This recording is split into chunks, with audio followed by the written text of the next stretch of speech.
আসসালামু আলাইকুম। সবাই কেমন আছেন? আশা করছি আল্লাহর রহমতে সবাই সুস্থ আছেন, ভালো আছেন। আলহামদুলিল্লাহ আমরাও ভালো আছি। আরও একটি নতুন ভিডিও দেখার জন্য আপনাদের সবাইকে আমন্ত্রণ জানাচ্ছি। আশা করছি আমার আজকের ভিডিওটি আপনাদের কাছে খুব ভালো লাগবে।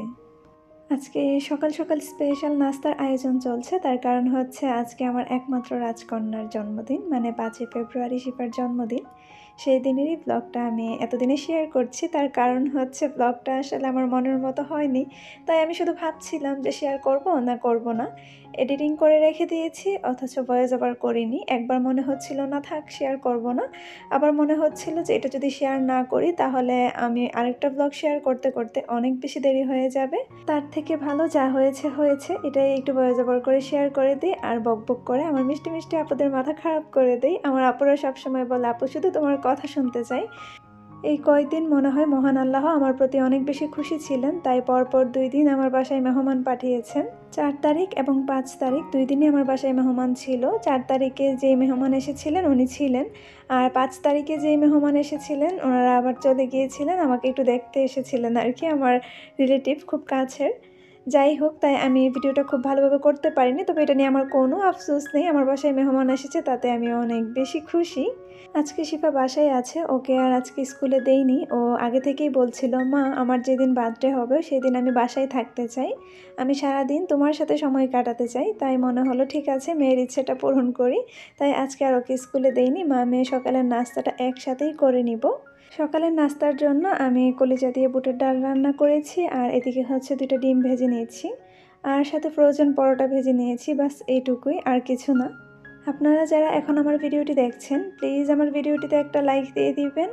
আপনাদের একটা লাইক আমার ভিডিওটিকে অনেকের কাছেই পৌঁছে দিতে সাহায্য করবে। আর যদি খুব বেশি ভালো লেগে থাকে তাহলে আমার চ্যানেলটি সাবস্ক্রাইব করে দিবেন।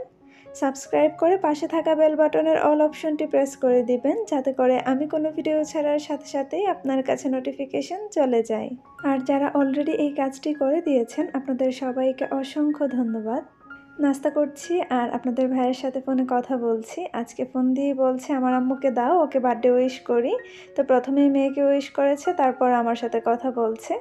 শুধু যে এখন তা কিন্তু না, আজকে একদম রাত 12টা পর্যন্ত ফোন দিয়ে সারাদিন মেয়েকে বার্থডে উইশ করবে। অথচ দেখেন, আমাদের বিয়ে হয়েছে 11 বছর, মানে 10 বছর শেষ হয়ে 11 বছর শুরু হয়েছে, কোনো দিনও আমাকে বার্থডে উইশ করেনি। লাস্টবার কি হয়েছে জানেন? আমার জন্মদিনের 3 দিন পর সে আমাকে কল দিয়েছে। কল দিয়ে বলছে, আহারে তোমার তো জন্মদিন চলে গিয়েছে, আমি তো একদমই ভুলে গিয়েছিলাম, চলো এখনই তোমাকে বার্থডে উইশ করি। হাই কপাল, মানে আমার তো জীবনেও মনে রাখতে পারে না, কি বলবো আপনাদেরকে। আচ্ছা যাই হোক, মজা করেছি। কিন্তু মনে রাখতে পারে না এটা কিন্তু সত্যি। তবে মেয়েটা যে খুব মনে রাখে তা কিন্তু না, মেয়ে সারাদিন মনে করিয়ে দিতে থাকে।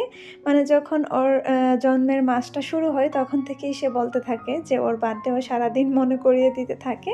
শিফারটাও মনে রাখতে পারে না, আর রাখবেই বা কী করে, প্রবাসীরা তো আসলে দূরপ্রবাসে অনেক বেশি ব্যস্ত থাকে। আমাদের সাথে থাকলে হয়তো সব কিছুই মনে রাখতে পারতো বা মনে থাকতো।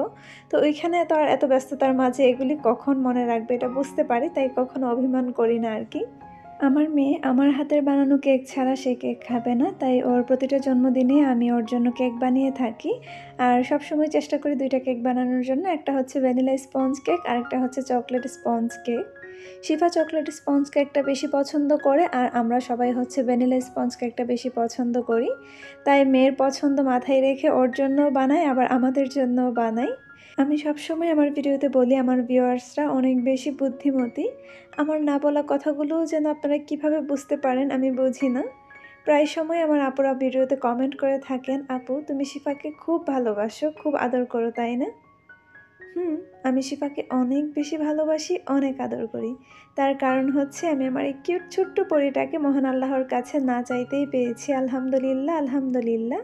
প্রতিটা মা বাবাই তার সন্তানকে অনেক বেশি ভালোবাসে, আদর যত্নে রাখে। তবে আমি না, শুধু শিফাকে না, সব বাচ্চাকেই আদর করি। আমার ছোট বাচ্চা দেখলেই আদর করতে ইচ্ছে করে, সেটা যার বাচ্চাই হোক না কেন, যেমনই হোক না কেন। আপনি যদি আমার কাছে 1 বছরের একটা বাচ্চা রেখে চলে যান, আমি সারাদিন ওর সাথে গল্প করে কাটিয়ে দিতে পারবো। মানে ও কথা বলতে পারলে পারুক, না পারলে নাই, আমি যে এত বকবক করতে পারি ছোট বাচ্চার সাথে কি বলবো আপনাদেরকে। সাধারণত আমি কিন্তু বড় মানুষদের সাথে বেশি কথা বলি না, মানে আমি ছোটোবেলা থেকেই এমন, প্রয়োজনের থেকে বেশি কথা বলি না। তবে ছোট বাচ্চা আমার সামনে থাকলে আমি না চুপ থাকতে পারি না, কেন জানি না। আমার ওদেরকে আদর করতে ইচ্ছে করে এবং বেশি বেশি কথা বলতে ইচ্ছে করে। দেখেন আমার কি বুদ্ধি। গত বছরের হ্যাপি বার্থডে টপারটা আমি সুন্দরভাবে রেখে দিয়েছিলাম, আর এই বছর হচ্ছে আমি এটার স্টিকটা ভেঙে কেকের মধ্যে বসিয়ে দিয়েছি। কি সুন্দর লাগছিল, তাই না? ভালো জিনিস কেন ফেলে দিব বলেন, টাকা দিয়ে কিনে এনেছি। আচ্ছা, আপনারা কেউ কিন্তু আবার বলবেন না যে প্রবাসীর বউ কিপটা। প্রবাসীর বউ কিন্তু কিপটা না, মাঝে মাঝে এই একটু একটু হিসাব করি আর কি, বাস এইটুকুই, আর কিছু না। আমার আপুদের অনেক অনেক প্রশ্ন, আমি আমার বেকিং আইটেম কোন দোকান থেকে কেনাকাটা করি, দোকানটা কোথায়, কোথায় গেলে আপুরা এই জিনিসগুলো খুঁজে পাবে। আমি আমার লাস্ট ভিডিওতে কথা দিয়েছিলাম যে আজকের ভিডিওতে আমি দোকানটা একদম দেখিয়ে দিব। ব্রাহ্মণবাড়িয়া আনন্দবাজার রিপন স্টোর, এই দোকানটাতে কেকের সমস্ত জিনিসপত্র পেয়ে যাবেন। আমি যখন থেকে এই টুকটাক কেক বানানো শুরু করেছি তখন থেকে এই দোকান থেকেই সব কিছু কেনাকাটা করি। আর অন্য কোথাও পাওয়া যায় কি না তা আমার সঠিক জানা নেই। এই তো, আর কি বলবো। এই চকলেট কেকগুলো দেখতে কি ইয়াম্মি লাগে, তাই না? মানে দেখলেই যেন একদম শান্তি লাগে। এটা হচ্ছে আমার মেয়ের জন্য স্পেশালভাবে বানাচ্ছি, একদম চকলেটে ভরপুর। আমার মেয়েটা চকলেট এত বেশি পছন্দ করে, আর চকলেট কেক যদি চকলেটে ভরপুর দিয়ে ডেকোরেশন করা হয় তাহলে তো আর কোনো কথাই নেই। মেয়ে বাচ্চারা মায়ের কপি হয়, মা যা কিছুই করে না কেন ওরা ঠিক তাই করতে চায়। শিফাকে যদি এখন আমরা প্রশ্ন করি যে মা তুমি তোমার বার্থডেতে কী চাও, সে তেমন একটা কোনো আবদার রাখে না। তো আপনাদের ভাইয়া জিজ্ঞেস করছিল আর কি যে মা তুমি কী চাও, তোমাকে কি গিফট দিব। সে কি বলেছে জানেন?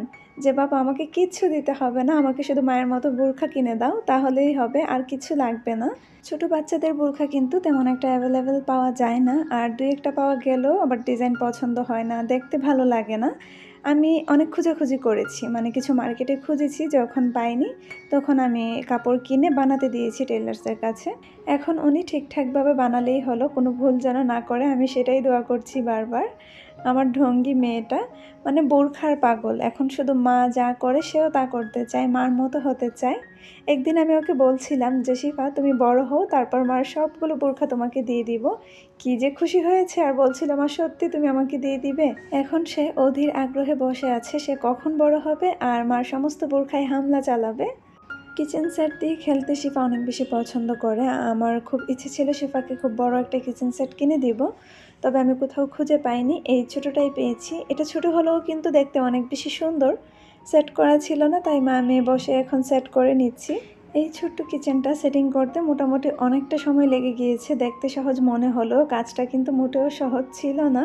আজকে সারাদিন শিফার এই ড্রিম কিচেনে রান্না চলবে, আর সেই খাবার আমাকে খাওয়াবে, খেয়ে আবার আমাকে বলতে হবে অনেক মজা হয়েছে, তাহলে সে অনেক বেশি খুশি হয়ে যায়।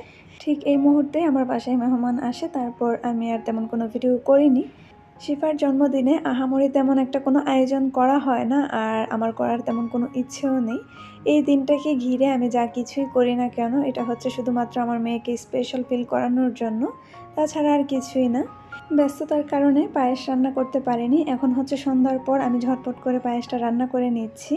গতকালকে যেহেতু আমার বাসায় মেহমান ছিল তাই অনেক রান্না বান্না হয়েছে, আজকেও কিছু রান্না করেছি। আর আম্মা আসছে সন্ধ্যার আগে, আম্মা আসার সময় বিফ কারি রান্না করে নিয়ে আসছে, তাই আমি খুব বেশি কিছু রান্না করব না। আমার ফ্রিজে যেহেতু কেক রাখা আছে তাই ফ্রিজে খাবার রাখা যাবে না। আমার পায়েস রান্না করা হয়ে গিয়েছে, আমি এলাচ উঠিয়ে ফেলে দিচ্ছি, একটু পরেই সার্ভ করে নিব যখন একটু ঠান্ডা হয়ে যাবে, এখন করব না। আমি আমার বাবা মার একমাত্র মেয়ে, আমার দুইটা ভাইয়ের একটা বোন, আর শিফা হচ্ছে আমার দুই ভাইয়ের একমাত্র ভাগ্নি। আমার বড় ভাই সবসময় শিফাকে ছোটো মা বলে ডাকে ওর জন্মের পর থেকেই। শিফা আজকে যে সুন্দর ড্রেসটা পরে আছে এটা হচ্ছে আমার ভাই শিফাকে গিফট করেছে, মানে শিফার বড় মামা। ভাই টাকা দিয়েছে, আমাকে বলেছে আমি যেন ওকে সুন্দর দেখে একটা ড্রেস কিনে দিই। এই ড্রেসটা আমাদের অনেক বেশি পছন্দ হয়েছে, তবে এই কালারটা আমি নিতে চাচ্ছিলাম না, আমি চাচ্ছিলাম যে মাস্টার্ড ইয়েলো কালার একটা ছিল ওইটা নেওয়ার জন্য। তবে বাচ্চারা তো আসলে একটু কালারফুল পছন্দ করে, ও চাচ্ছিল পিঙ্ক কালারটা নেওয়ার জন্য। ওকে না আমি কোনোভাবেই পিঙ্ক থেকে বের করতে পারছি না, ছোটোবেলা থেকে এখন পর্যন্ত শুধু পিঙ্ক আর পিঙ্কই পড়ছে, আমি নিজেই বিরক্ত হয়ে গিয়েছি। তবে আমি চাচ্ছি না জোর করে ওকে আসলে কোনো কিছু করতে, আমি চাই ও নিজেই এই কালারটা থেকে বের হয়ে আসুক। শিফার নানুমণি নানা ভাই শিফাকে ক্যাশ টাকা দিয়েছে আমি যেন আমার পছন্দ অনুযায়ী ওকে কিছু কিনে দিই। আম্মা আব্বা এবং ভাই সবসময় ওকে আলাদাভাবে গিফট করে এক একজন। একমাত্র কন্যার জন্মদিনে আজকে আমার ছোট্ট এই আয়োজনটাই ছিল, এর থেকে বেশি কিছু করতে পারিনি ব্যস্ততার কারণে। সবাই আমার মেয়েটার জন্য দোয়া করবেন, মহান আল্লাহ যেন ওকে সবসময় সুস্থ রাখেন, ভালো রাখেন। আজ এইখানেই বিদায় নিচ্ছি। আসসালামু আলাইকুম, আল্লাহ হাফেজ।